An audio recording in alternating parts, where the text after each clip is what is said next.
قرآن ہے میرا رہنما، قرآن شفا ہے، نور ہے قرآن، جلا دل کی میرا قرآن، رضا رب کی میرا قرآن، قرآن قرآن۔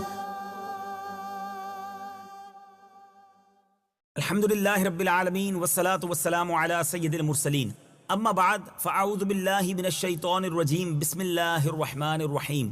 الصلاة والسلام علیک یا رسول اللہ وعلی آلک واصحابک یا حبیب اللہ، الصلاة والسلام علیک یا نبی اللہ وعلی آلک واصحابک یا نور اللہ۔ میٹھے میٹھے اسلامی بھائیوں اور مدنی چینل کے ناظرین، سلسلہ ہے ایک قصہ ہے قرآن سے۔ قرآن ہے میرا رہنما، قرآن شفا ہے، نور ہے قرآن، جلا دل کی میرا قرآن، رضا رب کی میرا قرآن، قرآن قرآن۔ سبحان اللہ۔ آج بات ہوگی ایک بڑی انوکھی بارش کی۔ جنگ عموماً تو تلواروں سے لڑی جاتی ہے، جنگ کے اندر مخالفین کے داؤ پیچ ہوتے ہیں، مگر ایک ایسی جنگ جس میں مسلمانوں کو فرشتوں کے ذریعے مدد ملی، اور اس جنگ میں ایک اور کمال یہ ہوا، ایک ایسی بارش ہوئی جس بارش نے ایک بڑا کلیدی اور بڑا مبارک کردار ادا کیا۔ آج بات کرتے ہیں جنگ بدر کی بارش کی۔ جی ہاں، جنگ بدر وہ عظیم غزوہ ہے جس میں نصرت الہی نے بارش کی صورت میں جو تجلی فرمائی، جس سے میدان جنگ کا نقشہ ہی بدل گیا۔ آئیے اس مبارک بارش کے کچھ جلووں کی بات کرتے ہیں۔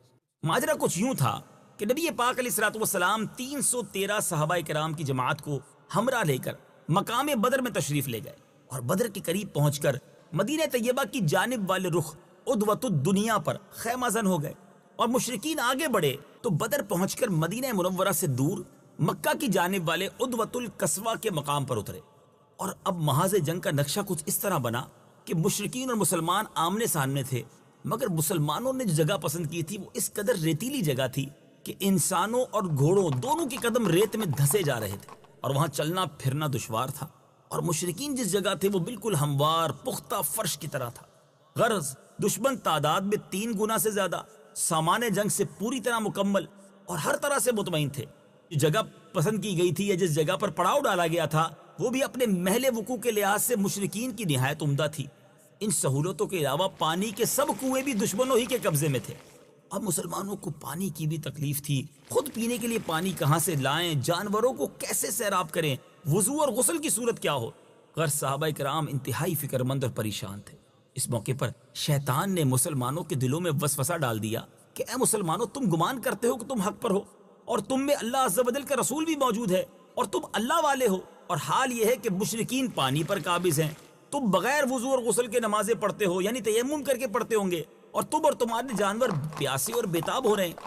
اس موقع پر ناگہاں نصرت آسمانی نے اس طرح جلوہ سامانی فرمائی کہ زوردار بارش ہوئی، جس نے مسلمانوں کے لیے ریتیلی زمین کو جما کر پختہ فرش کی طرح ہموار بنا دیا۔ نشیب کی وجہ سے حوض نما گڑھوں میں پانی کا ذخیرہ بھی مہیا ہو گیا۔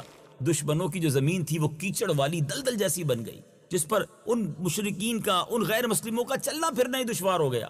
مسلمان ان پانی کے ذخیروں کی وجہ سے کنووں سے بے نیاز ہو گئے، اور مسلمانوں کے دلوں سے شیطانی وسوسہ دور ہو گیا، اور سارے لوگ ہی مطمئن ہو گئے۔ اللہ تبارک و تعالیٰ نے قرآن مجید میں اس عجیب و غریب بارش کی منظر کشی کن الفاظ میں فرمائی ہے؟ تلاوت قرآن بھی سنتے ہیں اور ترجمہ سنتے ہیں۔ وَيُنَزِّلُ عَلَيْكُم مِّنَ السَّمَاءِ مَاءً لِيُطَهِّرَكُم بِهِ وَيُذْهِبَ عَنكُمْ رِجْزَ الشَّيْطَانِ وَلِيَرْبِطَ عَلَى قُلُوبِكُمْ وَيُثَبِّتَ بِهِ الْأَقْدَامَ۔ یاد کرو جب اس نے اپنی طرف سے تمہاری تسکین کے لیے تم پر اونگ ڈال دی، اور تم پر آسمان سے پانی اتارا تاکہ اس کے ذریعے وہ تمہیں پاک کر دے، اور تم سے شیطان کی ناپاکی کو دور کر دے، اور تمہارے دلوں کو مضبوط کر دے، اور اس سے تمہارے قدم جما دے۔ اس آیت میں اللہ تبارک و تعالیٰ نے بدر میں اس مبارک بارش کے 4 فائدے بیان فرمائے۔ نمبر 1، تاکہ جو بے وضو اور بے غسل ہوں وہ وضو اور غسل کر کے پاک و صاف اور ستھرے ہو جائیں۔ نمبر 2، مسلمانوں کے دلوں سے شیطانی وسوسہ دور ہو جائے۔ نمبر 3، مسلمانوں کے دلوں کو ڈھارس مل جائے کہ ہم حق پر ہیں اور اللہ تعالیٰ ضرور ہماری مدد فرمائے گا۔ نمبر 4، محاذ جنگ کی ریتیلی زمین اس قابل ہو جائے کہ اس پر قدم جم سکیں۔ الغرض جنگ بدر کی یہ بارش مسلمانوں کے لیے باران رحمت اور غیر مسلموں کے لیے، مشرکین کے لیے سامان زحمت بن گئی۔ سبحان اللہ، اس واقعے سے درس کیا ملتا ہے؟ جنگ بدر میں مسلمانوں کو جن مشکل حالات کا سامنا تھا، ظاہر ہے عقل انسانی عالم اسباب پر نظر کرتے ہوئے اس کے سوا اور کیا فیصلہ کر سکتی تھی کہ وہ اس جنگ کو ٹال دیں، مگر صادق الایمان مسلمانوں نے اپنے رسول کی مرضی پا کر ہر قسم کی بے سر و سامانی کے باوجود حق و باطل کی مارکا آرائی کے لیے والہانہ اور فداکارانہ جذبات کے ساتھ خود کو پیش کر دیا اور نہایت ثابت قدمی اور اولو العزمی کے ساتھ میدان جنگ میں کود پڑے۔ اللہ تعالیٰ نے ان مسلمانوں کو کس کس طرح امداد و نصرت عطا فرمائی، اس پر ایک نظر ڈالیے کہ خداوند قدوس کی فضل و کرم سے جنگ بدر کے اس میدان میں کیسی کیسی مدد اللہ تبارک و تعالیٰ نے مسلمانوں کی فرمائی۔ نمبر 1 کہ پہلے مسلمانوں کی نگاہ میں دشمنوں کی تعداد اصل تعداد سے کم نظر آئی۔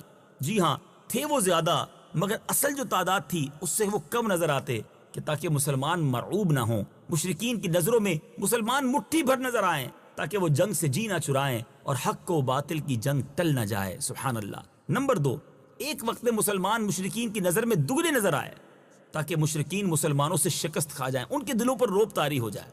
نمبر 3، پہلے مسلمانوں کی مدد کے لیے 1000 فرشتے بھیجے گئے، پھر فرشتوں کی تعداد بڑھا کر 3000 کر دی گئی۔ اللہ اکبر، پھر فرشتوں کی تعداد 5000 ہو گئی۔ نمبر 4، مسلمانوں پر عین مارکے کے وقت تھوڑی دیر کے لیے غنودگی اور نیند طاری کر دی گئی۔ یہ کیسے ممکن ہے کہ جنگ سامنے ہو، دشمن سامنے کھڑے ہوں، مگر واقعی ایسا ہوا کہ مسلمانوں پر تھوڑی دیر کے لیے غنودگی اور نیند طاری کی گئی، جس کے چند منٹ کے بعد ان کی بیداری نے ان میں ایک نئی تازگی اور نئی روح پھونک دی۔ سبحان اللہ۔ نمبر 5، آسمان سے پانی برسا کر مسلمانوں کے لیے ریتیلی زمین کو پختہ زمین کی طرح بنا دیا اور مشرکین کے محاذ جنگ کی زمین کو کیچڑ والی اور پھسلن والی دلدل کی طرح بنا دیا۔ نمبر 6، نتیجہ جنگ یہ ہوا کہ ذرا دیر میں مشرکین کے بڑے بڑے نامی گرامی پہلوان اور جنگجو شہ سوار مارے گئے، چنانچہ 70 مشرکین قتل ہوئے، 70 گرفتار ہو کر قیدی بنائے گئے، اور مشرکین کا لشکر اپنا سارا سامان چھوڑ کر میدان جنگ سے بھاگ گیا، اور یہ سارا سامان بھی مسلمانوں کو مال غنیمت میں مل گیا۔ مسلمان اگرچہ خداوند قدوس کی مذکورہ بالا امداد اور اس کے فضل سے فتح یاب ہوئے، تاہم اس جنگ بدر میں 14 مجاہدین اسلام نے بھی جام شہادت نوش کیا۔ اے میرے بیچ اسلامی بھائیو، حق و باطل کا یہ مارکا تاریخی واقعہ ہے۔ 313 نے جو قربانی کی داستانیں رقم کی، اس وقت دنیا میں یوں سمجھ لیجئے اتنے ہی لوگ کلمہ پڑھنے والے کم و بیش تھے، رب کو ماننے والے تھے، مگر ان 313 کی کس طرح رب عز و جل نے مدد فرمائی کہ اتنے بڑے لشکر کے سامنے جب وہ آ کر کھڑے ہو گئے، ایمان پر عزم اور استقلال تھا، اللہ نے فرشتوں کی فوج بھیج دی۔ بڑی پیاری بات بزرگ لکھتے ہیں کہ اگر آج بھی مسلمان بدر والا ایمان پیدا کر لیں تو آج بھی فرشتے آسمان سے مدد کے لیے اتر سکتے ہیں۔ اللہ کریم سے دعا ہے، آج مسلمان پوری دنیا میں پریشان ہیں، اے اللہ بدر کی میدان میں فرشتوں کی فوج کے ذریعے مدد کرنے والے رب، آج بھی مسلمانوں کی غیب سے مدد فرما۔